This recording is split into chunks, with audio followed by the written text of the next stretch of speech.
গল্প। আসসালামু আলাইকুম, আপু কেমন আছেন? ওয়ালাইকুম আসসালাম ভাইয়া, ভালো আছি। আপনি কেমন আছেন? এই তো আলহামদুলিল্লাহ, আমি ভালো আছি। আপনার নাম কি? আপনি কোথা থেকে এসেছেন? আমার নাম পায়েল, আমি চাঁদপুর থেকে এসেছি। আপনার নাম পায়েল, চাঁদপুর থেকে এসেছেন। জি। আচ্ছা, আপনার ফ্যামিলিতে কে কে আছে? ফ্যামিলিতে আমার মা আছে, বাবা আছে, আর আমরা দুই বোন। আমার বড় বোনের বিয়ে হয়ে গেছে, আমি ছোট। আপনার বড় বোনের বিয়ে হয়ে গেছে, আপনি ছোট? জি। আচ্ছা আচ্ছা, ঠিক আছে। আপনি বিয়ে শাদী হয়েছে? না, আমার বিয়ে সাথে হয়নি। আপনার এখনো বিয়ে শাদী হয়নি, কি জন্য হয়নি?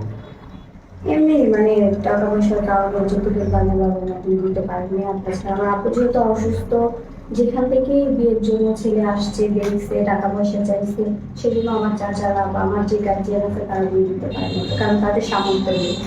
ও, মানে আপনাদের সামর্থ্যের বাইরে ওইরকম টাকা পয়সা নাই যে আপনাকে যৌতুক দিয়ে বিয়ে শাদী দিবে? হ্যাঁ। আচ্ছা, আপনার আব্বু অসুস্থ, হ্যাঁ? জি আপু। আপনার আম্মু কি করেন? আম্মু, বাবা যেহেতু অসুস্থ, বুঝতেই তো পারতেছেন, মারও তার সেরকম কোনো বয়সটা নেই। তো উনি দুইটা বাসায় কাজ করে, তার পাশাপাশি আমিও কাজ করি, কারণ মা যেহেতু বয়স্ক হয়ে গেছে, মা তো আর একা কষ্ট করতে পারবে না, তার পাশাপাশি আমি একটু কাজকর্ম করে তাকে সাহায্য করি। ও আচ্ছা, আপনার মায়ের পাশাপাশি আপনার মায়ের কাজগুলো আপনি একটু সাহায্য করে দেন। জি।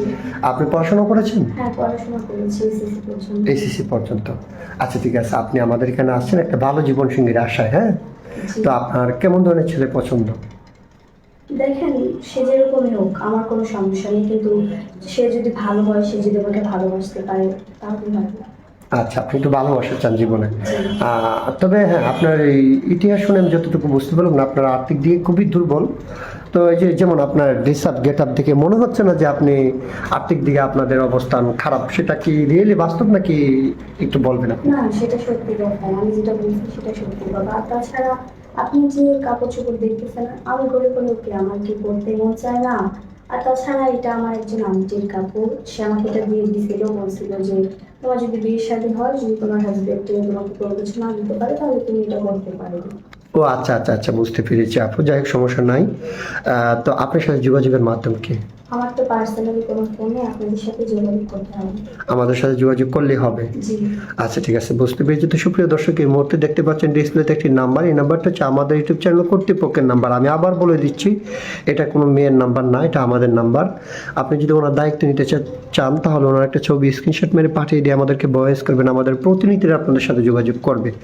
আচ্ছা, ঠিক আছে পায়েল আপু, আমি একটা কথা বলি। আমরা এই ভিডিও পাবলিক করার পরে দেশ থেকে প্রবাস থেকে অনেক ভাই কিন্তু আপনাকে ফোন দিবে আপনার দায়িত্ব নেওয়ার জন্য। অনেকের বয়স 40, 45, 50 বছর হয়। ওইরকম কোনো ভাই যদি বিয়ে করতে চায়, বসবেন?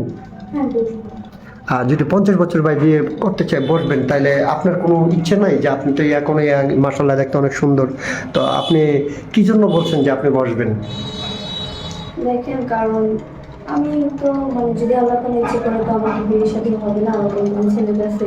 কিন্তু তার কাছে হলে হয়তো সে নেশা করবে, খারাপ আচার-আচরণ করবে, আমাকে ছেড়ে চলে যাবে, অন্য মেয়ের সাথে সম্পর্ক করবে। কিন্তু সে তো সেটা করবে না, সে আমাকে বুঝবে, আমাকে ভালোবাসবে। ও